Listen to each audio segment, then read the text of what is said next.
We've learned a lot about the Iconoclasts over the past few weeks, and now it's time to take a look at the other side of the coin. Sanjar Nandi, who recently cut off trade with the Iconoclasts and may or may not have set off a turf war in the process, is the current leader of Monarch Stellar Industries. We first meet Sanjar inside a large building in the center of Stellar Bay. Could I get another advance, Mr. Nandi? Just make sure it's properly logged. I'll note it next to the others, sir. Well, new business turns up at last. Celia, didn't I tell you our new statistics-based advertising model would be a hit? That you did, sir. How can yield improvements of 26.7% not quicken the pulse? How can 32% cost savings not moisten the loins? You've often posed these very questions. Clear my schedule. This newcomer has a meeting with me. That's very generous of you, Sanjar. Thank you. Celia, will you make a note of that for my self-review? Very generous. Noted. But not so generous I can't drive a good bargain. Now, who sent you? Rizzo's, perhaps? Or Auntie Cleo herself? Sorry to burst your bubble, but I'm just here looking for the information broker. Hiram? Why, he's probably still out at Devil's Peak. Not that he's had the courtesy to notify me, at any rate. But if you're here for him, I suppose that means you aren't here for Saltuna. Hey, it could always be both. Now, there's no need to humor me. I'm used to this particular letdown. I had hoped that livening up our advertisements with enticing figures would draw the other corporations back to our bosom, but it seems we're back to the drawing board. Draw other corporations back? But you're free, Sanjar. I mean, why on earth would you want to bring corporations back to Monarch? Surviving alone isn't as easy as it looks. Thanks to the so-called hazard clause, Monarch has been cut off from the board's resources and protection for 10 years now. We've kept ourselves in business by trading with individual corporations, but given the off-the-books nature of those transactions, such arrangements are precarious. Well, with the corporations gone, it sounds to me like you're freer than anyone else here in Halcyon. Why not just embrace it? I can tell your Iconoclast friends have left their mark on you. Freedom always sounds nice, doesn't it? It makes a rather pretty slogan.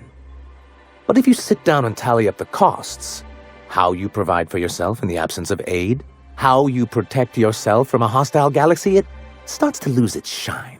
For the record, I don't think that Sanjar's perspective on freedom here is entirely fair. To me, freedom doesn't have to mean surviving on your own without aid and protection. It just means that you have the ability to pursue your own interests without an overwhelming governing body crippling you every step of the way with trivial laws and regulations.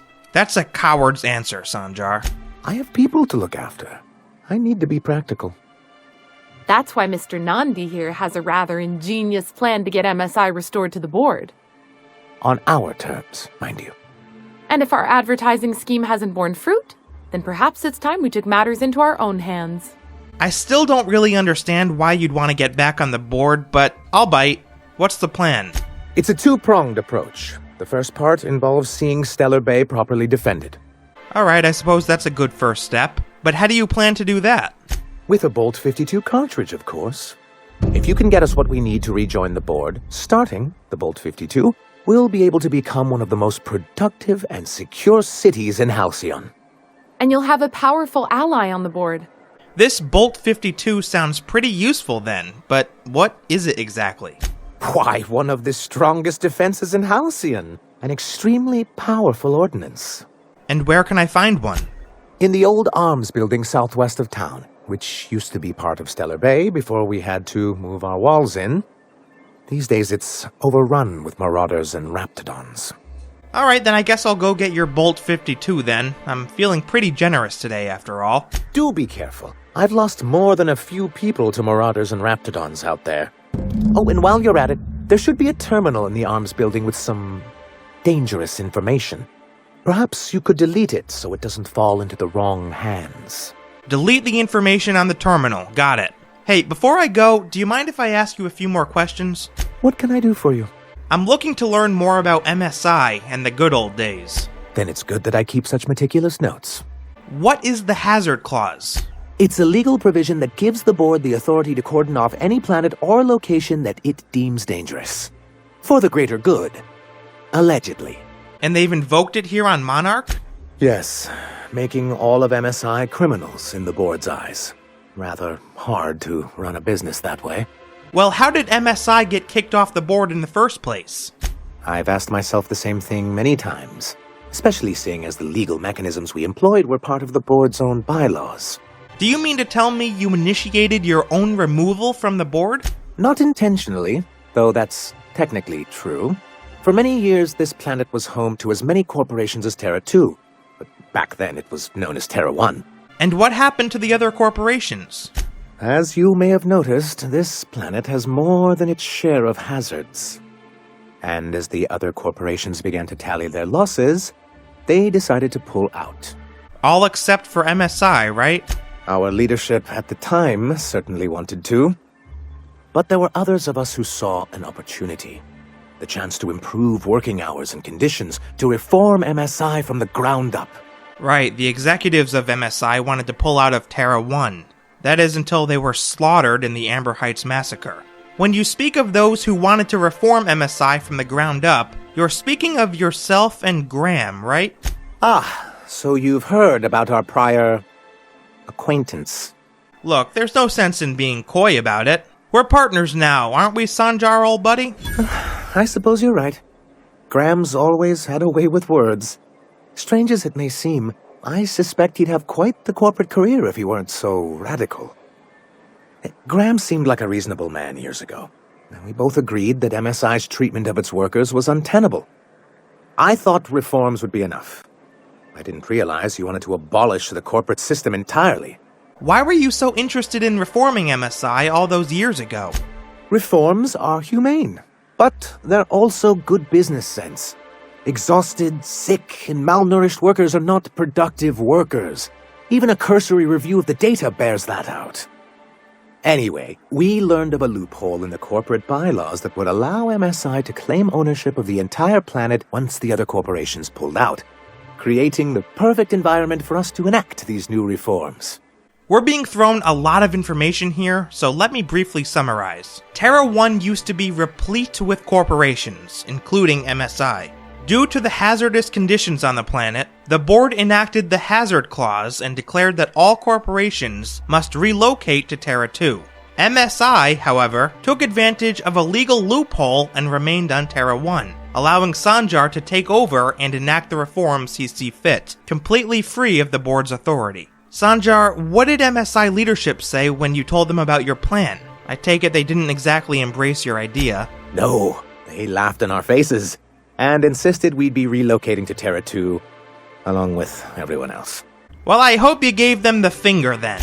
In a manner of speaking, many of us stayed behind, in an act of quiet but firm defiance. As the most senior executive remaining, I ended up in charge of what was left of MSI. I moved forward with our planned reforms, as well as our strategy to assume ownership of the planet. Yet not long after I renamed it Monarch, the other corporations dislodged us from the board and began an official campaign to paint us as lawless savages. But why would the board do that? I don't know. Everything we did was legal and above board. We followed their rules, and yet they still found reasons to declare us outlaws. I do think there's something useful in a governing body like the board. Something that keeps us from anarchy, but I dearly wish it functioned differently. So if the board started a smear campaign against you and MSI, why on earth are you looking to go back to them? Why wouldn't anyone? They own nearly all the resources and infrastructure in Halcyon. To be on the board is to be part of the colonial community, and being cut off means slow strangulation. They've treated you like dirt though, Sanjar. Is it really worth going back to that? I'm not a man to put pride before progress. If membership on the board can ease our hardships and provide us with opportunities, then that's the path I mean to pursue. Besides, I'm hopeful that additional leverage on our part will allow us a more equitable relationship. Leverage? Don't get ahead of yourself, sir. Yes, it'll be easier to explain once we have the Bolt 52. My hope is to maintain the reforms we've managed here, and who knows? Perhaps once we're restored, we could spread them to other corporations. Alright, Sanjar, I think that's all the information I need. I'll be back. The Bolt 52 is located in the Arms Building, which, as Sanjar mentioned, used to be part of Stellar Bay before they were forced to move their walls inward. Traveling down the road towards the northern Stellar Bay ruins, we quickly come to a settlement that is completely overrun with raptidons. Make sure you have plenty of ammo before embarking on this quest, because let me tell you, you're gonna need it.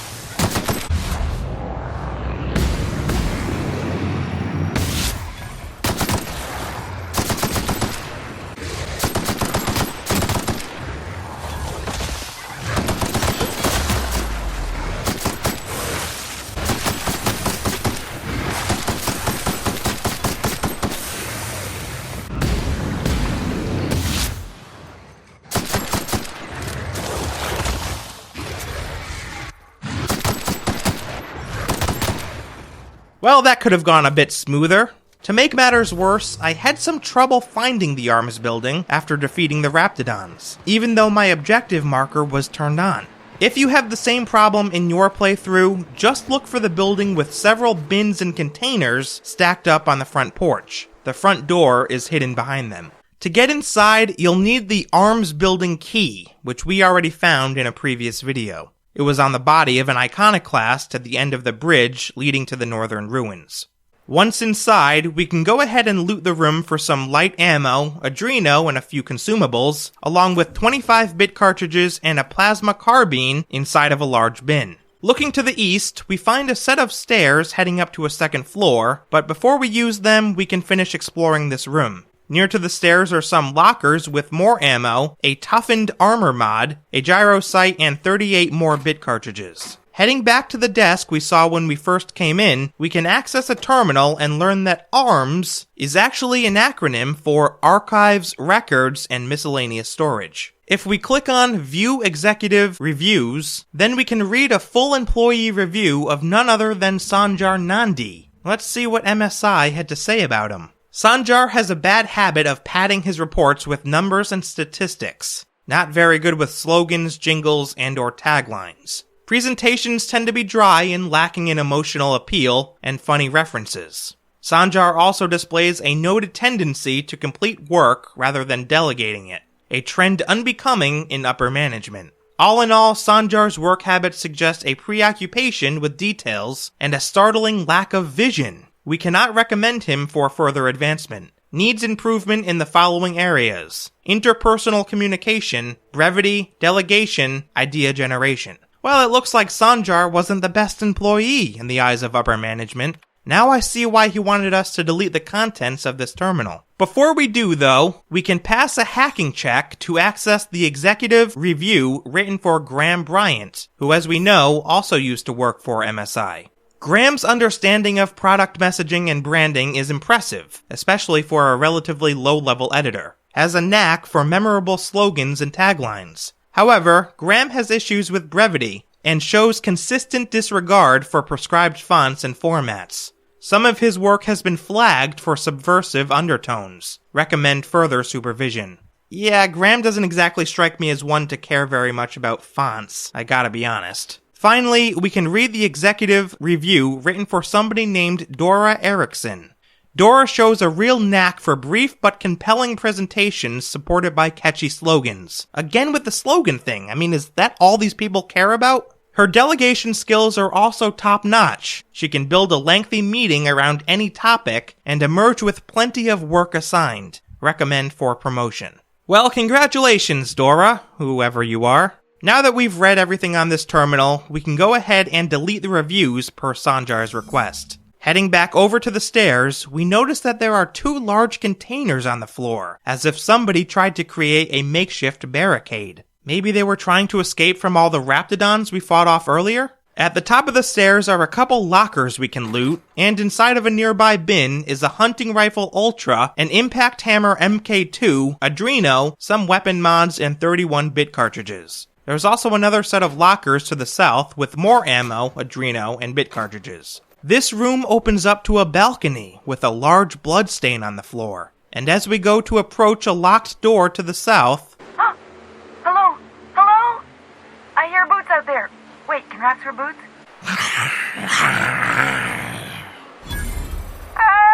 Get away! Sorry, I couldn't help it. Who's in there? Oh, thank the Eternal. I'm Huxley. Hux if you're lazy. I'm stuck. My friends and I were scavenging here, and a Manta Queen showed up. Then Raptidons. It was a void-blasted mess. I ran in here, and, now the door's locked. Little help? You got locked in?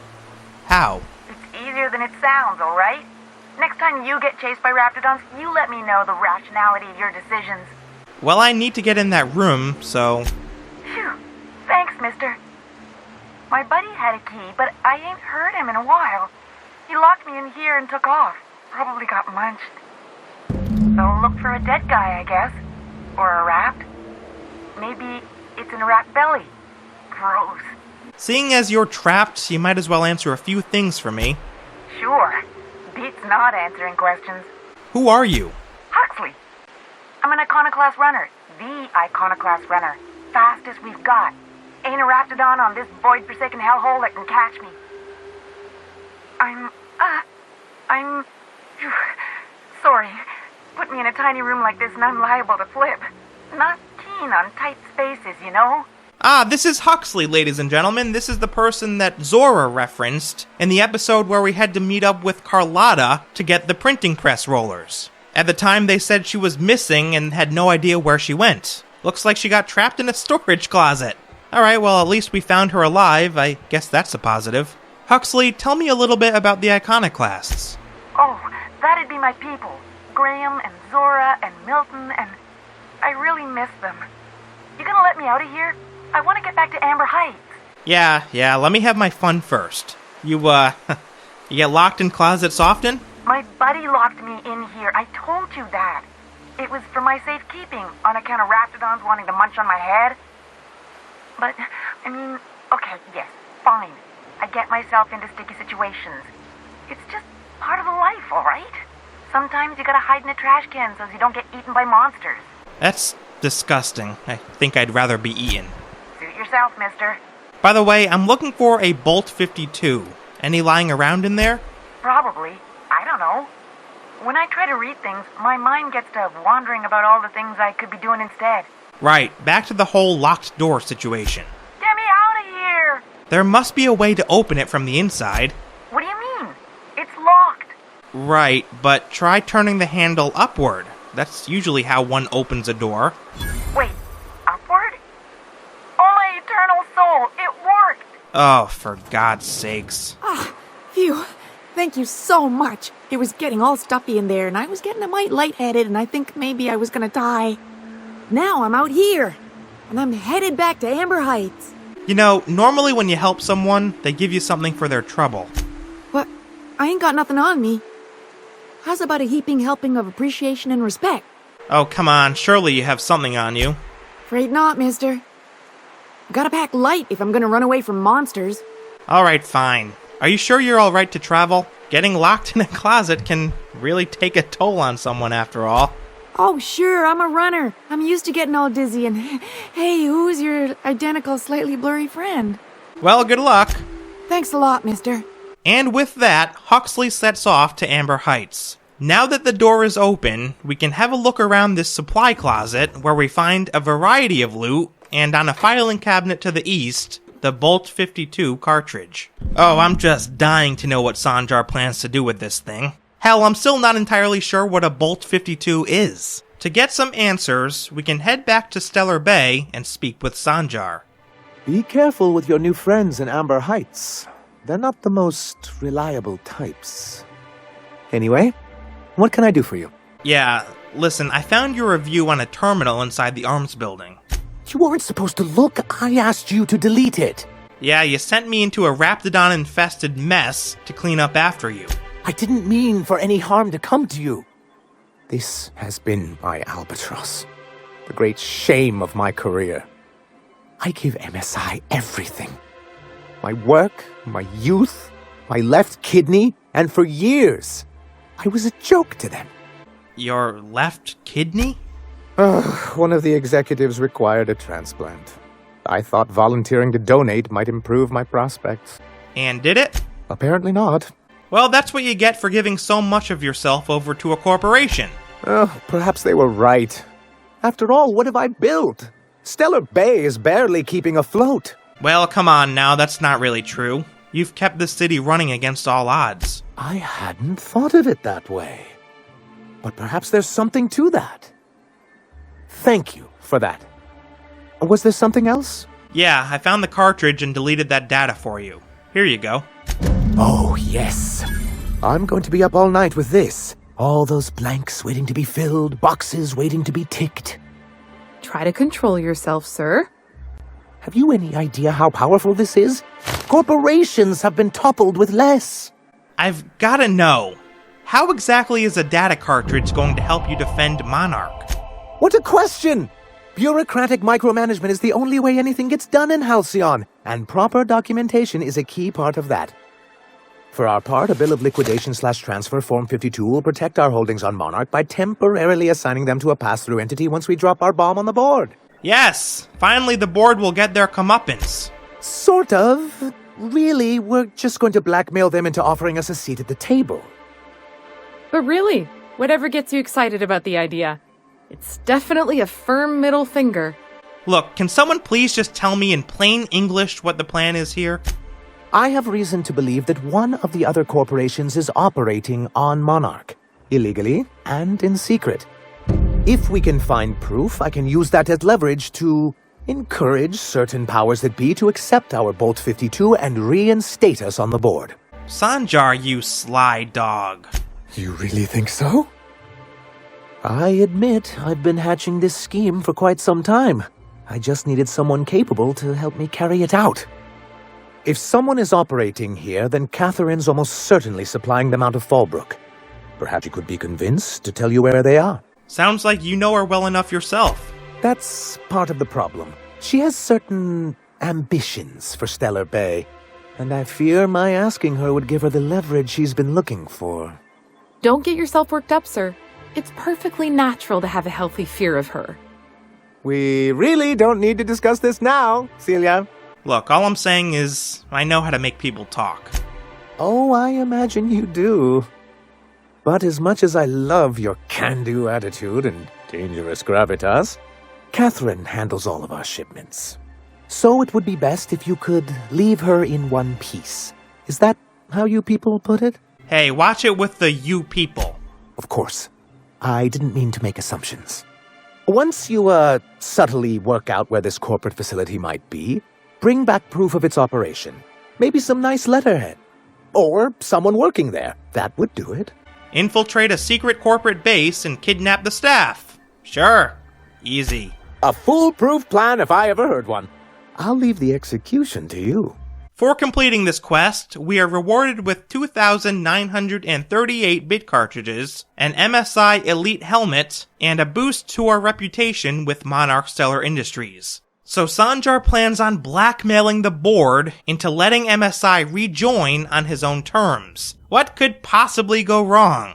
After hearing his plan, it would be easy to call Sanjar courageous for standing up to the board in such a dramatic way. I, on the other hand, think he's kinda spineless. He made a bold move 10 years ago by inadvertently freeing MSI of the board's rule, and now he's running back to them like a puppy with its tail between its legs. Unlike the Iconoclasts, Sanjar doesn't want to take the board down. He wants to reform it, but given how massive the bureaucracy is, and how power-hungry these people have become, I just don't see it happening that way. Maybe I'm wrong. Maybe Sanjar really does know what he's doing.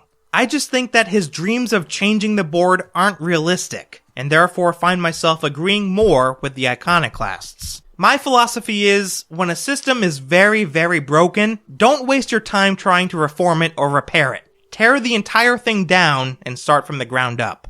But folks, I would love to know what you think about all this. In your opinion, what's the best way to deal with the board? Infiltrate and reform, or tear down and rebuild? Also, what were your initial thoughts of Sanjar when you first met him? And Huxley! I would love to know what you thought of Huxley. Feel free to drop a comment below. I post new videos on the Outer Worlds every Wednesday and Sunday, ladies and gentlemen, so be sure to subscribe and hit that bell notification icon so that you can be alerted when I post new content. And hey, if you're feeling generous, leave a like on this video. I'd really appreciate it. I'll be back in just a few days with a brand new video on the Outer Worlds, but that's all I've got for now. Thank you so much for watching, and I'll see you next time.